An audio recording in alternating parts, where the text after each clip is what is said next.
Hey, everybody, welcome back to this Monday live episode of Think Business. Looking forward to connecting with Brian Gill, who's the CEO of Gillware. I was just telling him what a clever name that is. You know, sometimes people have such a hard time naming their company.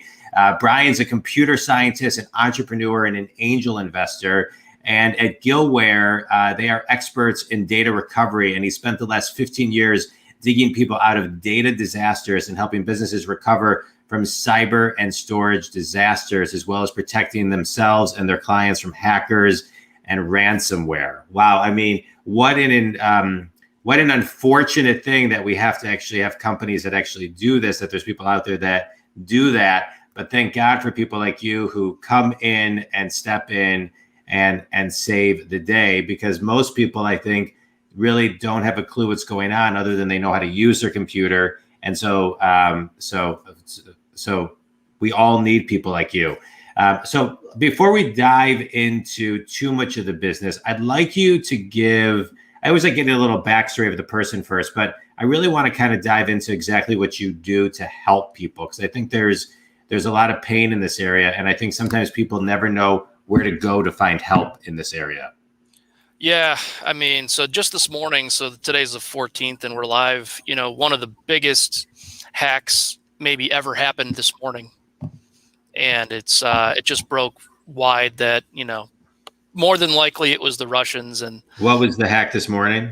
The U.S. federal government basically got hacked by the Russians possibly through a piece of technology called SolarWinds. And there could be, you know, it looks like maybe tens of thousands, if not hundreds of thousands of nodes were impacted and data breached. And, you know, and obviously, you know, and one of the biggest players in the space is a company called FireEye. And I was reading that they themselves were possibly they got targeted and may have been impacted themselves, which, you know, it is, if people like FireEye and the federal government are getting hacked, yeah, it's really, really difficult to protect yourself these days. Yeah. It's really, it's jungle out there. You know, through our companies. So again, Gillware is where, you know, I currently, you know, rule with an iron fist, not really, but, you know, I currently run Gillware, and we help people through more traditional disasters. So your data center was in a fire, you know, your data center was underwater, drop your cell phone in a toilet, hard drive starts clicking, server gets zapped, human pushes the wrong button and erases 83 virtual machines, you know, all kinds of more traditional equipment break, environmental disasters, that type of thing that lead to data loss. And over at Tetra Defense, which is our sister company, which started as a business unit of Gillware about 5 years ago, they exclusively deal with what's known as incident response, or IR, and the incidents that they respond to are the cyber threats, the data breaches, the ransomware events. Wait, so I want to back up for a second, because I think, so when something like this happens to somebody, what's the first thing they need to do? Because I would imagine that people are freaking out, right? And so what's the first thing they do, right? It's if you're in the first thing you should do is you should go to your one-page disaster plan that you had written a couple of years ago and had kept up to date, that tells you exactly what we should do in these situations. Because you're right, there's a lot of anxiety, there's a lot of freaking out, there's a lot of people running around with their hair on fire. And, you know, you should have hopefully that one-page document that says... Well, hold on. Before you say that, you're assuming people have a one-page disaster plan. So I just want to pause everybody before you kind of go in and say what a disaster plan should be, is that as we finish 2020, when we realize that we can, you know, man plans, God laughs, right? I mean, it's, we have to be prepared more so than ever before. So carve out time to create the one-page disaster plan. So I'm just throwing that out there. So now talk about what's in the disaster plan, Brian. I just wanted to pause. No, you're exactly right. And probably 2/3 of the mid-sized companies out there don't have that 1 to 2 page actionable plan that they've implemented, that they've done mock trials of. Correct. So it's a real big problem. And in that third that have those plans, they're 5 years out of date. It can be a real big problem. But hopefully what's in there, first of all, especially on the cyber side of things, is the phone number, who you call with your cyber insurance carrier. Mm-hmm. So if you're a business, hopefully if you're any kind of business where you're making a living with 10 employees or more, you really, really need to have cyber insurance. And if you think your business insurance covers it, it doesn't. So wait, so 10 employees or more need cyber insurance? Yeah, I mean, depending on how much money you're making underneath that, you should have it too, right? But, get it priced out at least, because a lot of people pay for their business insurance every single year. They get this data breach incident, which grinds their business to a halt. All their data is stolen. There are tens of thousands of dollars that are needed to pay this ransom that you don't just have laying around. And they say, well, I have business insurance. And then they learn that their general business insurance does not cover this specific situation. So you need to have a specific cyber insurance policy or rider on your general insurance policy. I just texted my insurance guy. You should. I did. I mean, I never even heard of it. And I think a lot of people don't. I always assumed it was part of my business insurance. Yeah, and again, it scales with how big your business is. Your risk is going to scale with how big your business is. So the insurance policy is probably going to be quite affordable. Understand your limits and understand the cryptocurrency limits, because these cyber criminals, they are going to charge a business effectively. They're going to learn how much monthly income this business is generating, and they're going to try to price it for a 2 to 6 months worth of that income. Yeah. So make sure that, you don't have cyber insurance policy with a $10,000 limit, and now you're looking at a $250,000 ransom. Yeah. All right. This is depressing. All right. So let's move on to something happier. Right. So I think you've woken everybody up right now about cyber insurance, about spending time right now or whenever they're listening to this, doing a one-page disaster plan. Now let's go back to some basics of just data recovery. It doesn't matter if you lose something in Dropbox, if you lose something in your email, if you accidentally delete and trash it. Like, there's so many different levels, and you know way more than I do when it comes to data recovery in a crash. I've been part of crashes before. They're the worst. And so let's talk about that, right? So how does a company move when they lose their data? But before that, how does a company even lose their data if they're always backing up? Let's start there. Well, yeah, and again, it kind of goes back to most businesses think they're backed up. But it goes back to, when's the last time they downloaded those backups and did a mock restore? When's the last time they audited those backups and made sure that they're complete and that they're not out of date and that all their accounting data and their engineering data and everything got restored? More and more of these situations happen because data's moving around. I've got my ERP over here, and I've got my cloud services up here, and I've got this private cloud over here hosting my CRM. Yeah. And I've got all my employees working from home. So, as an organization, you kind of have data all over the place. Correct. And again, like the guy that wrote up your backup strategy. I want to pause you. You're just saying so many things. I want to pause. Many companies do. They have, because that resonated with me. They have information all over the place. And then, and they start with this, and then they add this, and then they add this, and then everybody's running 1,000 miles an hour. And so, right now we're in a market where it's interesting. There's so many businesses that have done well the last 9 months. There's so many that have done, have been hit hard by COVID. But as we move into next year, 2021, with the Dow above 30,000, a new president in office, potential stimulus packages, it's going to get so much busier as the world gets back. My buddy just texted me. He's getting the vaccine tomorrow. He's a doctor on the front lines. We have vaccines. So life is just going to get busier. And so I just want to pause everyone going back to this one-page recovery. When you have stuff all over the place, figure this is important stuff to do proactively, not reactively. Yeah, and again, like, do a mock restore and have the basics. Google had a big outage this morning. I don't think it was related to that map, but my kids are on virtual school right now, and we got an email from the school that, hey, Google's down. Okay, I mean, again, like, these things happen, and as a small business who's got your systems all over the place, how do you, if one of those systems has a problem, how are you going to communicate with your clients? Are you going to be just radio silent and getting blown up? Right. Or are you going to say, hey, listen, we're going through our restore procedure. It takes 3 hours. We're going to be up by 2 p.m. And you can say that with confidence because you've done it before. Right. But yeah, they, again, like with the data breach side of things, why are all these companies getting ransomed for their own data? Well, there's two things that can happen. Number one, the bad guys are super duper savvy.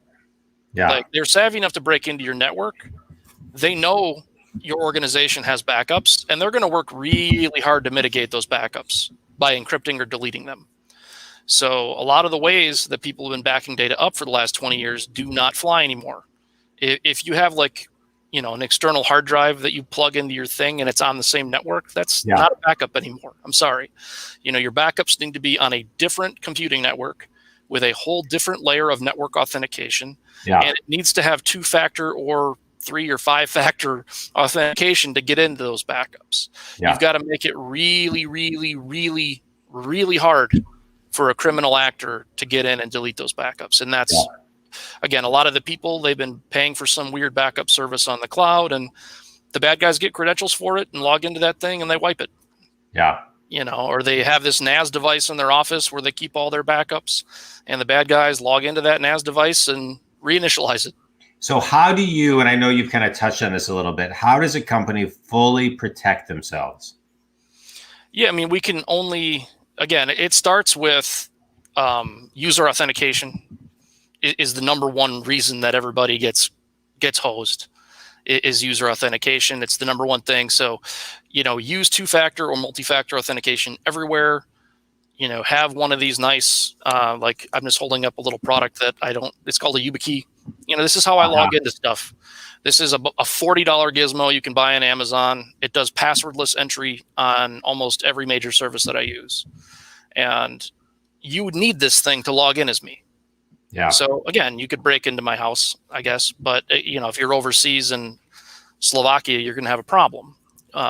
So the technology is moving fast, but people just are not adopting it nearly fast enough. So buy one of these stupid things for all your employees. That would go. Tell me what it's called again. This is called a YubiKey, and this does basically password managing, passwordless entry on most sites. It uses a new secure protocol on most of these sites, and it gets you out of 95% of the scenarios where you could get phished. Because again, what happens is, you get an email from somebody saying, hey, John, check out this document I just wrote. It's a link to their Dropbox. You go to your Dropbox, you fill in your Dropbox credentials. And what just happened is that wasn't really Dropbox. That was Dropbox spelled wrong. And your buddy's email got compromised. So you got an email legitimately from your buddy in his tonality with his signature and a link to Dropbox, which is a common way maybe that he shares stuff with you already. Yeah. And those credentials just got owned.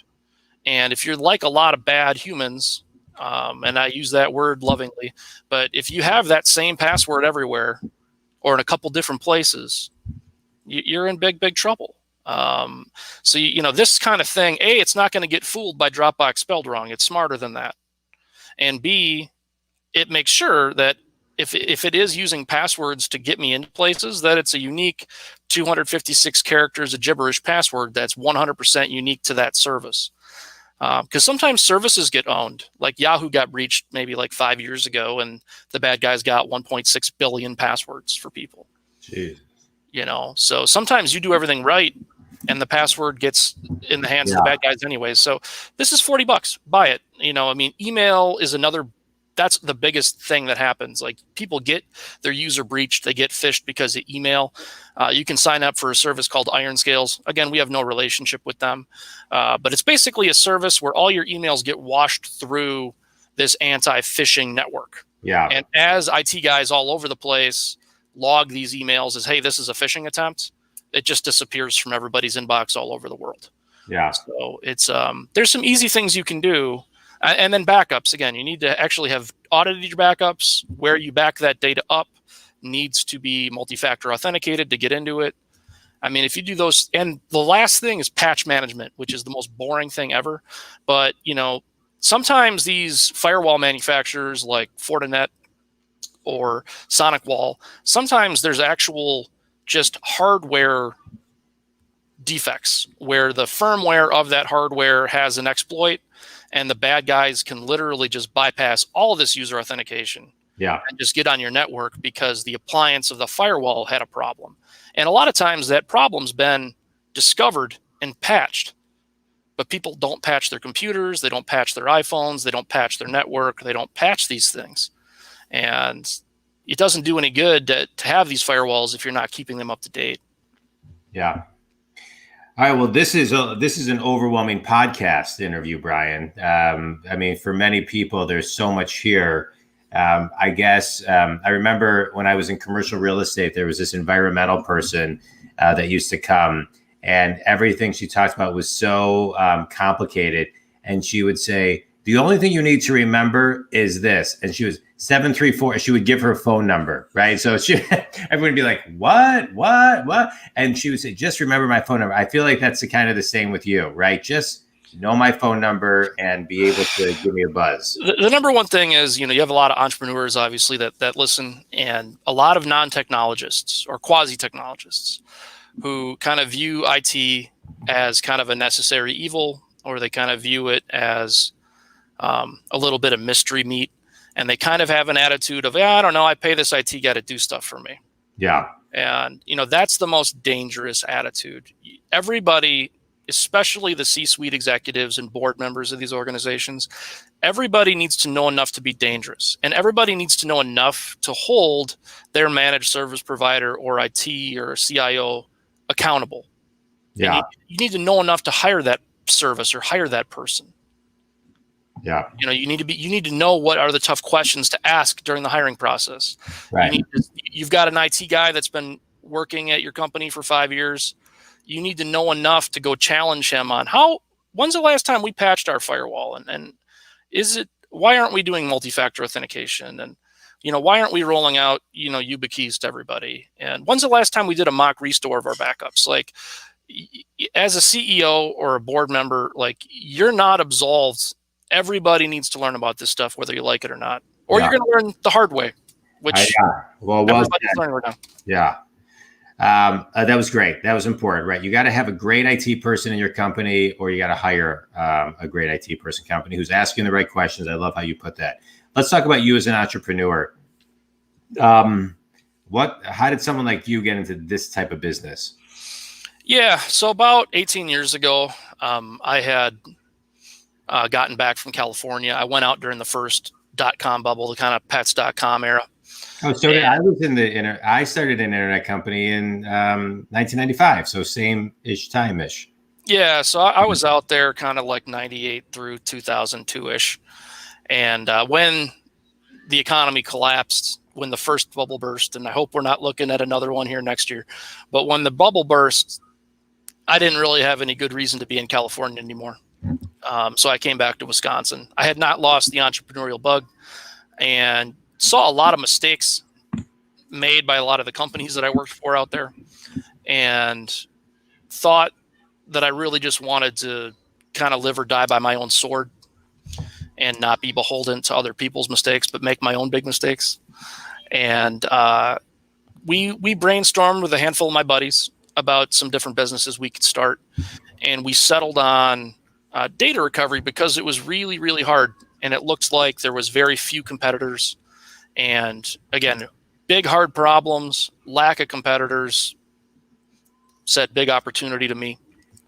And we needed, and again, the problem at the time was the storage industry was producing hundreds of models of equipment every year with no user manual, no repairability. People would lose their stuff and need it back. And you needed to have a blend of computer scientists, mechanical engineering, and electrical engineering to even have a shot at reverse engineering all these hundreds of products that come out every year so that you could actually troubleshoot them. So it was a neat, daunting problem, but that was what attracted us to it. Yeah. What advice would you give somebody today who is looking to start their own business in today's world? I mean, it's a totally different world post-COVID. What advice would you give them? Boy, it's a hard thing. I've done it a few times now, and there's really, boy, you have to have something that's not a commodity. You don't want to start a restaurant. You don't want to start something that everyone's doing. You don't want to start a multi-level marketing crap. You don't want to start any kind of weird,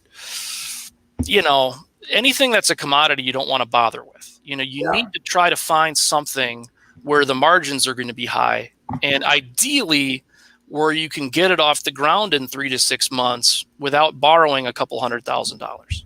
Yeah. Because, when you go and talk to some angel investor and they give you $250,000, they're going to take, half your stuff. You're going to take half your equity on day one. Yeah. If you don't have a good story to tell, and more importantly, revenue, right? And some kind of intellectual property, because that it is right now, and I think it's going to change next year. But right now, it's easier than ever to raise money. Yeah. Why do you think that is? Oh, there's just a lot of dumb money out there. Well, I also think people are looking at studies that were pre-COVID studies that 85% of the jobs that exist in 2030 don't exist today, and there's going to be so much change. Similarly to how we saw in the .com growth, time. I mean, when we started our company in 1995, we sold it to a company, if you remember, US Web in 1997. There were so many new companies and life was changing so quickly. I mean, we didn't even have apps on our phones until 2008. I mean, so it's crazy to think, but I think people are investing in the potential of what's to come. Yeah, they are. And the Dow is at, or it's at 30,000 or whatever, right? Yeah. And there's a lot of people, just normal people, doctors and lawyers and accountants and people that are scared, right? They've seen all this money grow like crazy over the last 2 years. And they look around at the economy and they're like, isn't it like 20% unemployment? Like, what is going on? And they're scared that the market's going to crash. So the concept of taking some of that money and parking it in a startup for the next 5 to 7 years, it is a good hedge. Yeah. But there's a lot of people that they want to pull that money out of that stock market before it drops to 20,000. Yeah. Yeah. They got to put it somewhere. Bite your tongue. I think it's going to go up to, who knows? Oh, maybe it will, Yeah. And again, I'm going to ride it. I don't, if I listened to my instincts, I would have sold it 6 months ago. Right. But luckily I have people that help me with this that talk me out of it. Right. Good for you. But at the end of the day, a lot of the places where you would put money, like commercial real estate, is that a great idea right now? Right on the cusp of everybody working from home. Like, I'm at home, you're at home. Like, maybe we're not going to see some of these big Class A buildings in all these cities paying $50 a square foot anymore. Yeah. Why bother? What's the point? So there, a lot of the places where we'd put money are kind of like, well, geez, I'm not really that attracted to that. So, hey, these little guys got this crazy idea, and I'm going to go place a bet on them and see what happens. Well, we will see what happens, but I want to move into a quick speed round, but I just want to kind of highlight a couple of things. The importance of having a one-page disaster plan, really asking if you have your insurance people, to the extent, do you have cyber insurance? When was the last time you checked out everything that you were backing up? And is your IT person doing what needs to be done in order to keep you completely safe from all of the hackers and ransomware and potential storage disasters that are out there? So I appreciate you bringing all that up. It's so important. Here's a quick speed round for you, Brian. You ready? Sure. Favorite book and why? Oh boy, let me think. As far as business related stuff goes, I'm just looking at my shelf here. Principles by Ray Dalio is probably my favorite.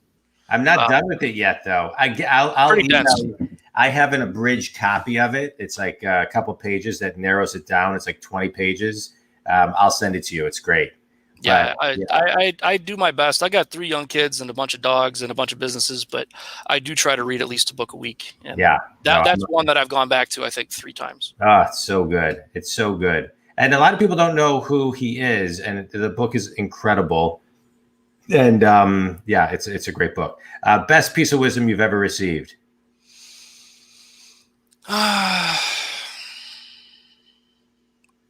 Man, I think, again, when I go back to what I had said earlier, look for kind of daunting problems. Go fix those, because there's going to be weak competition and high margins. Yeah. And it feels really good to fix daunting problems. Yeah. One piece of advice you'd give somebody graduating college today? Go into cybersecurity. Yeah. Not a bad idea. Brian, you'll make a couple $100,000 a year easy. Yeah. Yeah. That's a great recommendation. Tell everybody what do you major in school to do that? I would say I would start with like a bachelor's in computer science, and then just get into take all the networking classes and network security classes, and there's a million different certificates, and there's an acronym CISSP, which you should start looking into, because if you get that CISSP and you've got that CS background, there's going to be hundreds of thousands of jobs in cybersecurity over the next 10 years, and they're all going to be incredibly high paying. Yeah. Oh, that's great. All right, Brian, tell everybody how they can get a hold of you and who your ideal client is.